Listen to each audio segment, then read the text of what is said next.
ಪರಲೋಕದವುಗಳ ಕಡೆಗೆ ನೋಡುವಂತೆ ನಿಮ್ಮ ಆತ್ಮವನ್ನು ವಾಕ್ಯದಲ್ಲಿ ಬಲಪಡಿಸುವ ಅನುದಿನದ ಧ್ಯಾನ. ಇಂದಿನ ಧ್ಯಾನದ ಶೀರ್ಷಿಕೆ ಜೊತೆಯವರಾಗಿರುವ ದೇವದೂತರು. ಈ ದಿನದ ಸತ್ಯವೇದದ ವಾಕ್ಯ: ಇವರೆಲ್ಲರೂ ರಕ್ಷಣೆಯನ್ನು ಬಾಧ್ಯವಾಗಿ ಹೊಂದಬೇಕಾಗಿರುವವರ ಸೇವೆಗೋಸ್ಕರ ಕಳುಹಿಸಲ್ಪಡುವ ಊಳಿಗದ ಆತ್ಮಗಳಲ್ಲವೋ? ಇಬ್ರಿಯರಿಗೆ ಬರೆದ ಪತ್ರಿಕೆ 1ನೇ ಅಧ್ಯಾಯ 14ನೇ ವಚನ.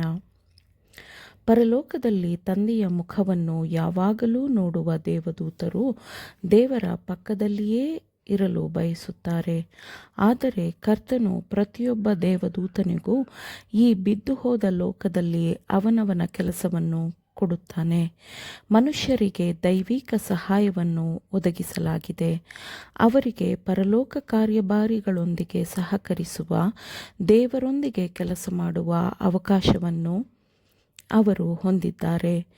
ದೇವರ ಸಾನ್ನಿಧ್ಯಕ್ಕೆ ಅರ್ಹತೆಯನ್ನು ಪಡೆಯುವ ಸಾಧ್ಯತೆಗಳನ್ನು, ಆತನ ಮುಖವನ್ನು ನೋಡುವ ಸಾಧ್ಯವಾಗುವ ಸಾಧ್ಯತೆಗಳನ್ನು ಅವರ ಮುಂದೆ ಇರಿಸಲಾಗಿದೆ.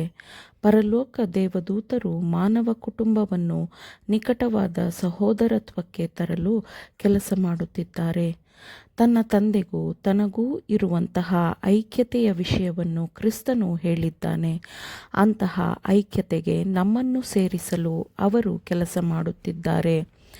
ದೇವರಿಂದ ತುಂಬ ಗೌರವಿಸಲ್ಪಟ್ಟ ಮನುಷ್ಯರು ತಮಗೆ ದೊರೆತ ಅವಕಾಶಗಳು ಮತ್ತು ಅನುಗ್ರಹಗಳಿಗಾಗಿ ಹೇಗೆ ಪ್ರಶಂಸಿಸದೆ ಇರಲು ಸಾಧ್ಯ? ದೇವರು ಅವರಿಗೆ ನೀಡುವ ದೈವಿಕ ಸಹಾಯವನ್ನು ಅವರು ಸ್ವೀಕರಿಸದೆ ನಿರಾಕರಿಸಲು ಹೇಗೆ ಸಾಧ್ಯ?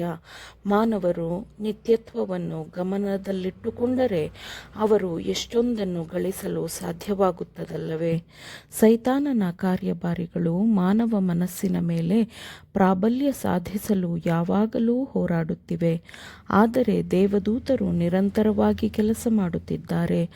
ಸಹಾಯಕ್ಕಾಗಿ ದೇವರನ್ನು ಕರೆಯುವ ಬಲಹೀನ ಕೈಗಳನ್ನು ಬಲಪಡಿಸುತ್ತಾ, ದುರ್ಬಲವಾದ ಮೊಣಕಾಲುಗಳನ್ನು ದೃಢಪಡಿಸುತ್ತಾ ದೇವದೂತರು ನಿರಂತರವಾಗಿ ಕೆಲಸ ಮಾಡುತ್ತಿದ್ದಾರೆ.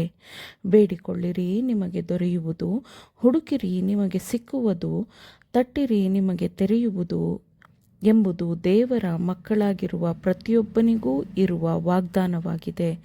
ಹೆತ್ತವರು ತಮ್ಮ ಮಕ್ಕಳಿಗೆ ಒಳ್ಳೆಯ ಉಡುಗೊರೆಗಳನ್ನು ನೀಡುವುದಕ್ಕಿಂತ ಹೆಚ್ಚಾಗಿ ಪರಿಶುದ್ಧಾತ್ಮನನ್ನು ಅವರಿಗೆ ಕೊಡಲು ದೇವರು ಸಿದ್ಧನಿದ್ದಾನೆ.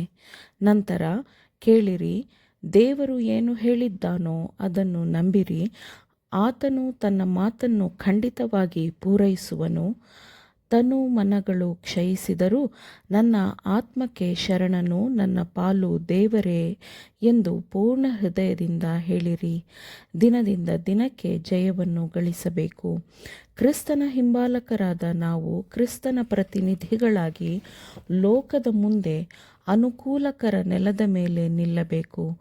ನಂತರ ನಾವು ಕ್ರೈಸ್ತೀಯ ಯುದ್ಧದಲ್ಲಿ ತೊಡಗಿಸಿಕೊಳ್ಳೋಣ ಮತ್ತು ಗುಣಸ್ವಭಾವದ ಪ್ರತಿಯೊಂದು ದೌರ್ಬಲ್ಯವನ್ನು ದೃಢ ನಿಶ್ಚಯದಿಂದ ಜಯಿಸೋಣ. ತ್ಯಾಗಗಳ ಮೂಲಕ ದೇವರೊಂದಿಗೆ ಒಡಂಬಡಿಕೆಯನ್ನು ಮಾಡಿಕೊಂಡಿರುವ ನಿಜವಾದ ಹೃದಯದ ಸ್ತ್ರೀ ಪುರುಷರನ್ನು ಕರ್ತನು ಹೊಂದಿದ್ದಾನೆ.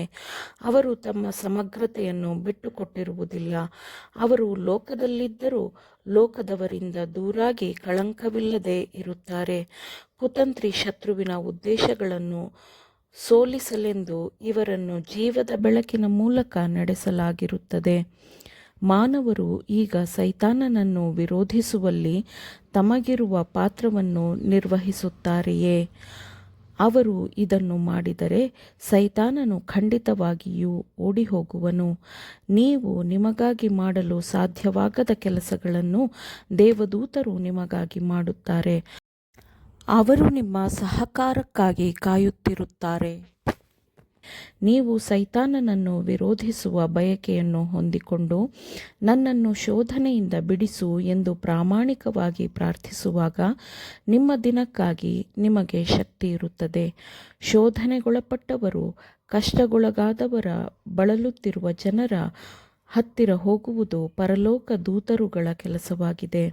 ಆಮೇನ್. ದೇವರ ವಾಕ್ಯಗಳನ್ನು ಶ್ರದ್ಧೆಯಿಂದ ಆಲಿಸುವವರು ಮಾತ್ರವೇ ಆಗಿರದೆ ಪಾಲಿಸುವವರೂ ಆಗಬೇಕೆಂದು ನಿಮ್ಮನ್ನು ಉತ್ತೇಜಿಸುತ್ತೇನೆ. ಪರಿಶುದ್ಧಾತ್ಮನ ಸಹಾಯದಿಂದ ಆಲಿಸಿದ ನಿಮ್ಮೆಲ್ಲರಿಗೂ ಧನ್ಯವಾದಗಳು. ಮತ್ತೆ ದೈನಂದಿನ ಧ್ಯಾನಕ್ಕಾಗಿ ನಾಳೆ ಸಂಧಿಸೋಣ. ಆಮೇನ್.